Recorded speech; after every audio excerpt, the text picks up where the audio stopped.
बगिया ऐसी उलझी फूलोगे कम, कांटे ज्यादा सिमटा जीवन, डूबी सांसें, आना है तो अब भी आजा। यदि आपने अभी तक अंतिम अध्याय नहीं देखा है तो कृपया करके अंतिम अध्याय देखें। धर्म का कोई संबंध धारणा से नहीं है। तुम्हारी धारणा हिंदू की है, किसी की ईसाई की है, इससे धर्म का कोई संबंध नहीं है। ये धारणाएं हैं, ये बुद्धि की धारणाएं हैं। धर्म तो उस मौलिक शब्द का नाम है जिसने सबको संभाला है, जिसके बिना सब बिखर जाएगा, जो सबका जोड़ हुई है, जो सबकी समग्रता है, जो सबका सेतु है।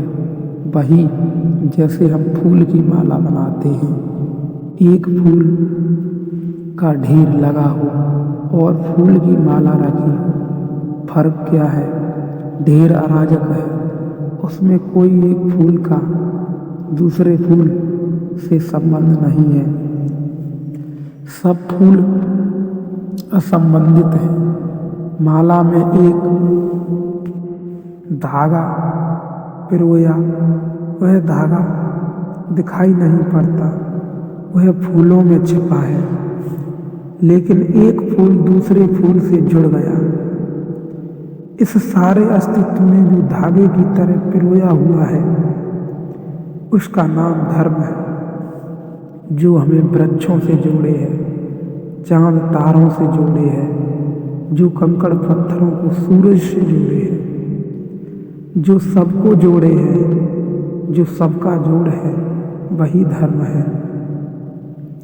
धर्म से संस्कृति का निर्माण नहीं होता, संस्कृति तो संस्कार से बनती है।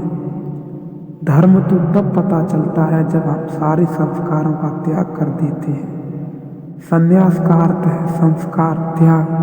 हिंदू की संस्कृति अलग है, मुसलमान की संस्कृति अलग है, बौद्ध की संस्कृति अलग है, जैन की संस्कृति अलग है।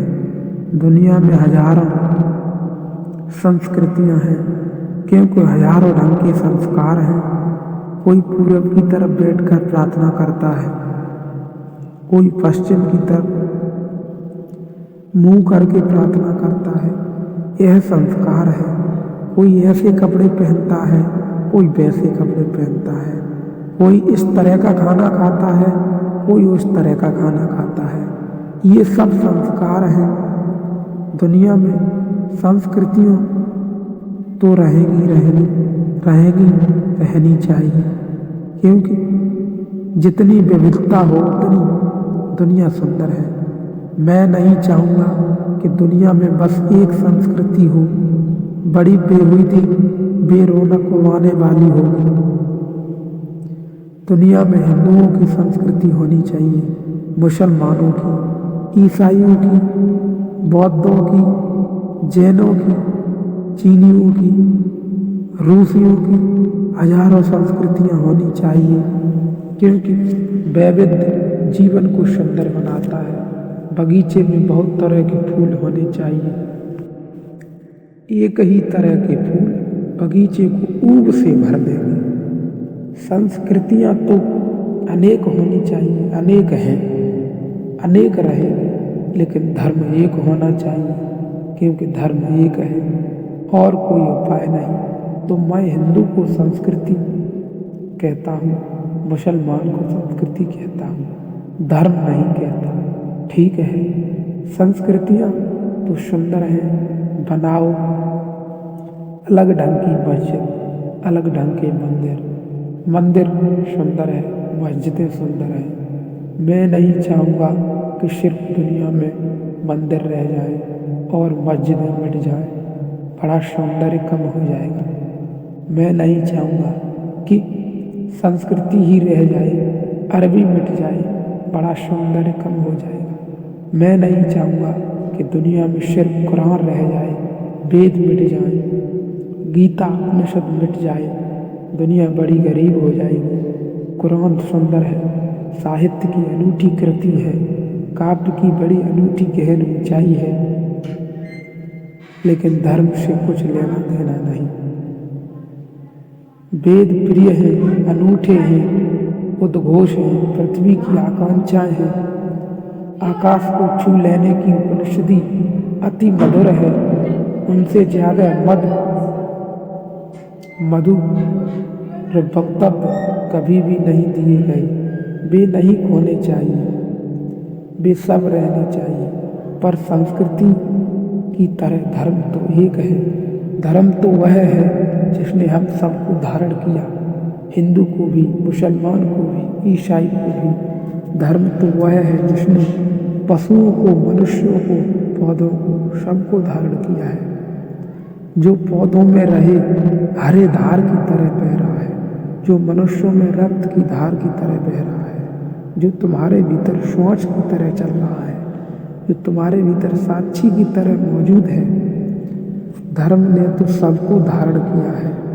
इसीलिए धर्म को संस्कृति का पर्याय मत समझना।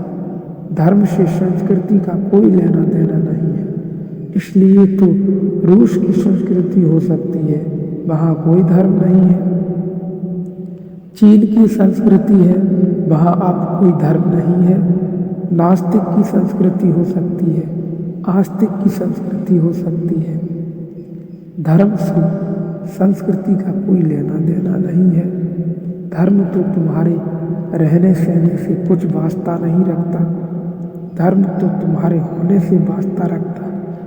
धर्म तो तुम्हारा शुद्ध स्वरूप है, स्वभाव है।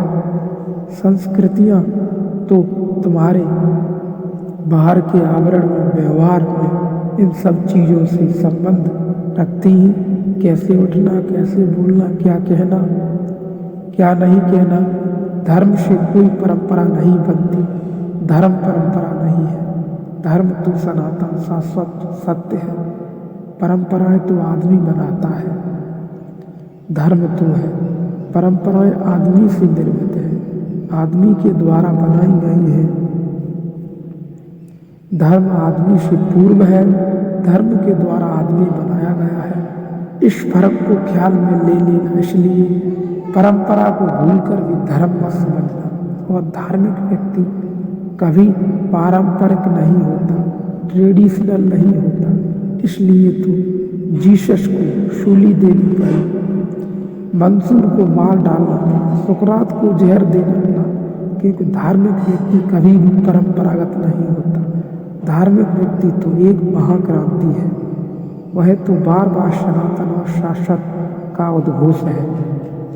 जब भी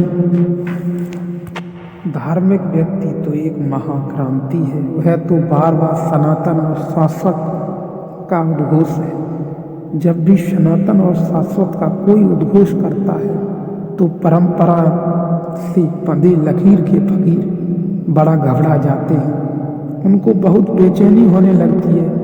वे कहते हैं इसमें तो अराजकता हो जाएगी,